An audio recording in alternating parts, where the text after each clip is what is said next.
joining us today. Today we are going to be talking about how to plan your meals. So today we are focusing on just one meal, how to plan that, but we will have future videos talking about how to plan a full week of meals and so on. As we talk about the different steps you can take to plan your meal, we are going to be making a salad. I think that salads are a great way to show a lot of different combinations and different ways that you can put things together. So whenever we begin thinking about what meal do I want to make for dinner tonight, I like to start with what protein am I going to use. I think that's a really great place to start, and then you kind of build the rest of the meal around whichever protein you've chosen. So whenever we talk about proteins, oftentimes we're talking about complete proteins.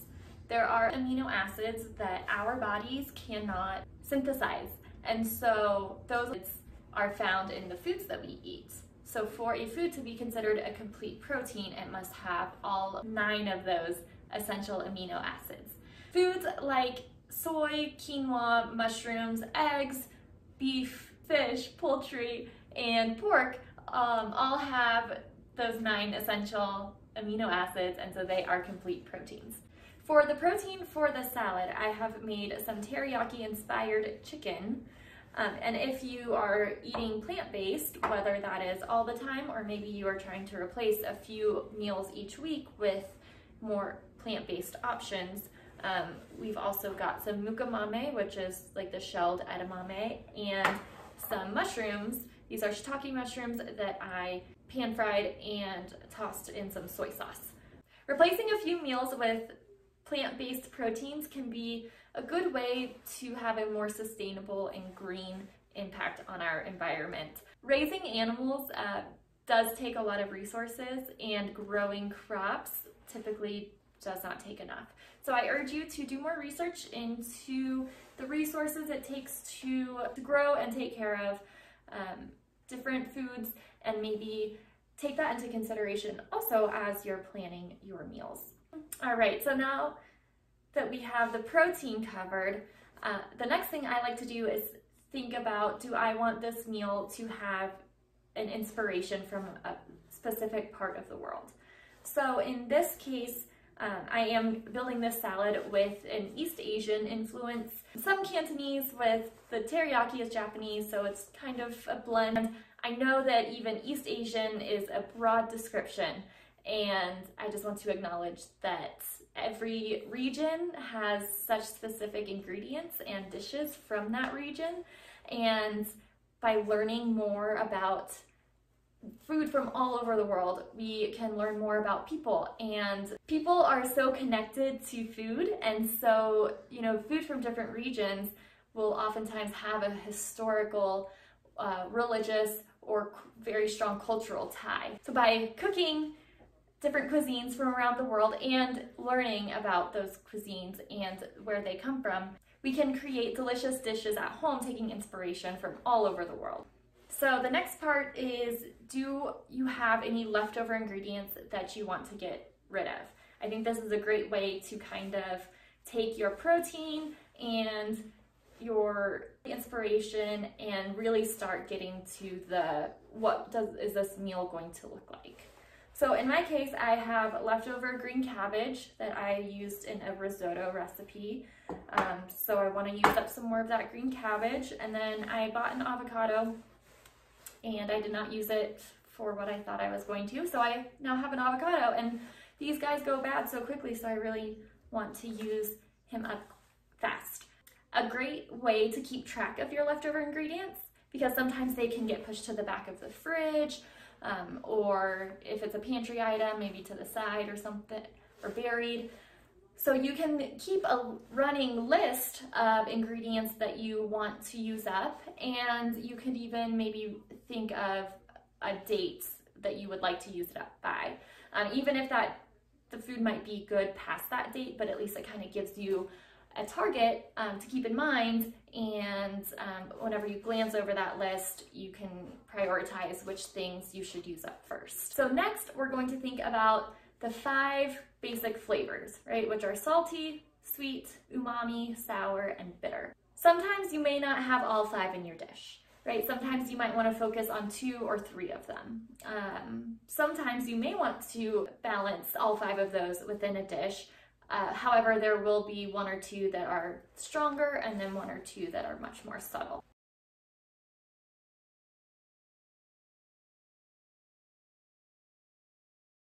So some lettuces are more bitter than others. Some of your more bitter lettuces are endive, frise, and radicchio. And then you've also got cruciferous veggies, which are typically on that more bitter side. So sometimes people think of bitter as bad, but bitter is not bad at all. I mean, how many people love coffee? Don't be afraid to, include bitterness in your meals, and just think of how you can balance it with some other flavors. So for salty, we've got the soy sauce mushrooms. So soy sauce is very salty. It's also got a lot of umami, and mushrooms too are bursting with umami. So we kind of have 2 for the price of 1 with these soy sauce mushrooms because we've got the salty and the umami. Now when it comes to sweet, carrots are a little bit sweet. They've got like that little sweet edge to them.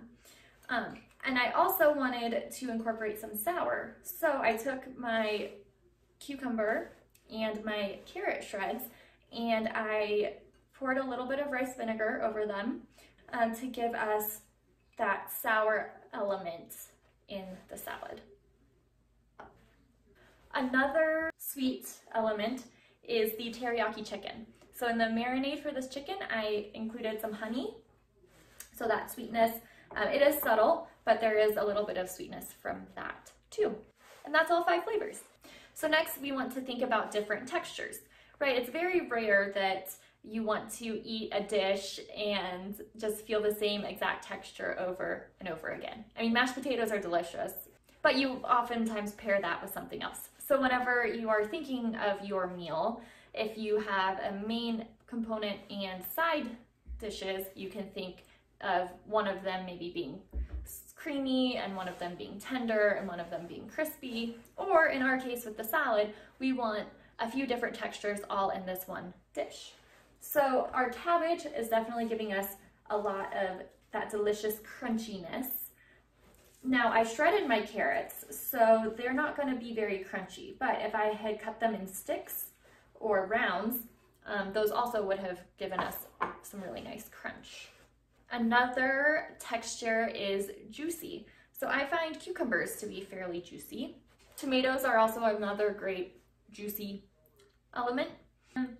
Whenever we think of tender, right, our chicken is going to be tender, and even the mushrooms are going to be a little bit of a blend of juicy and tender. So another texture is chewy, and we aren't really going to have much chewy here in this dish, but your dried fruits, maybe a strip steak, and then like melted cheese on bread will definitely give you that nice texture difference. And then last is creamy. So of course creamy cheese is a great creamy element to add. Goat cheese and feta cheese I think are great creamy cheeses. Salad dressings can be a great way to add a creamy element. Another great way is with avocados, right? Avocados are nice and creamy texture. Maybe you want a little bit more crunch. Maybe the cabbage isn't quite enough for you. You could always add nuts or seeds on top. Those are great little crunchy elements. And then, croutons are good. Parmesan cheese crisps, you can heat your Parmesan crisps up in the oven and then crumble them over top, and that's another great, very versatile. I mean, you can put that over pastas, over soups, or over salads. All right, so as you're kind of planning your meal, you want to think through those 5 flavors and then different textures, and maybe you get towards the end and you realize, oh man, I'm missing a little bit extra acidity, or I want some of that creaminess.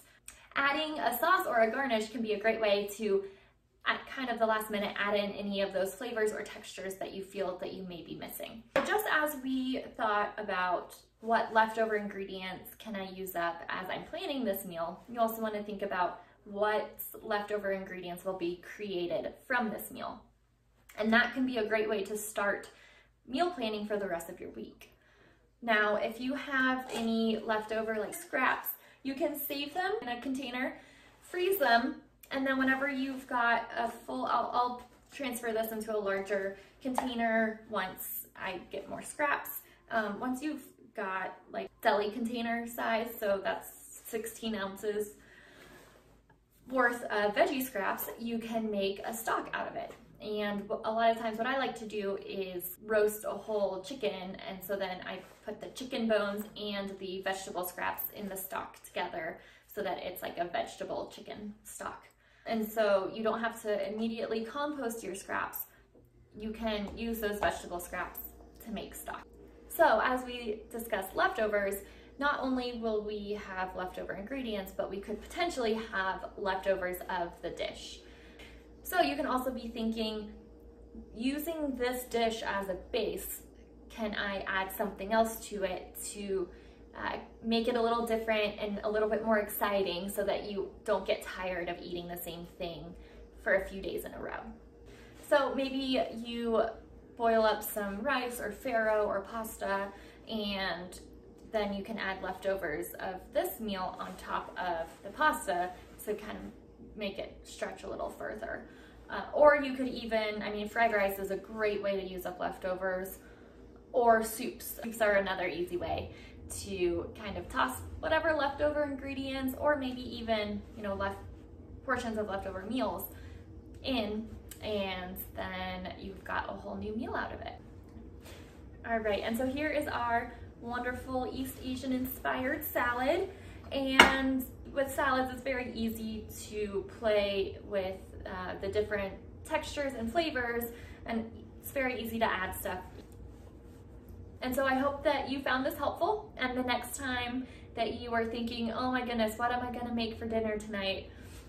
You've got a game plan that you can go with to throw it all together and have a delicious, nutritious meal. Join us next time whenever we talk about taking that to the full week of meal planning. And then following that, we will talk about meal prepping. Thank you all. See you next time.